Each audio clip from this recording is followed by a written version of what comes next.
Tobermory by Saki, H. Munro. "And do you mean to say," asked Miss Resker after a slight pause, "that you have taught Tobermory to say and understand easy sentences of one syllable?"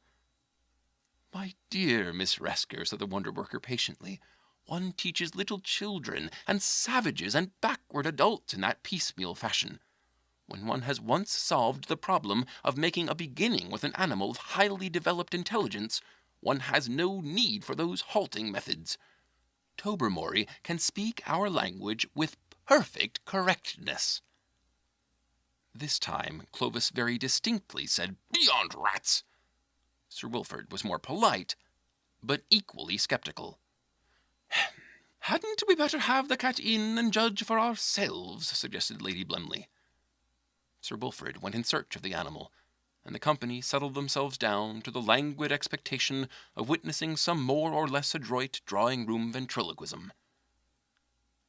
In a minute Sir Wilfrid was back in the room, his face white beneath its tan, and his eyes dilated with excitement. "By Gad, it's true!"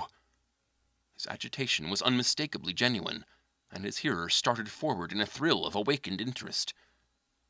Collapsing into an armchair, he continued breathlessly, "I found him dozing in the smoking-room, and called out to him to come for his tea. He blinked at me in his usual way, and I said, 'Come on, Toby, don't keep us waiting.'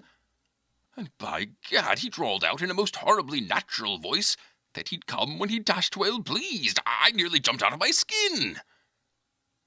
Appin had preached to absolutely incredulous hearers. Sir Wilfrid's statement carried instant conviction.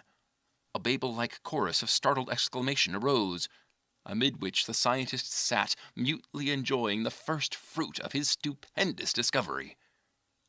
In the midst of the clamor, Tobermory entered the room and made his way with velvet tread and studied unconcern across to the group seated round the tea-table. A sudden hush of awkwardness and constraint fell on the company.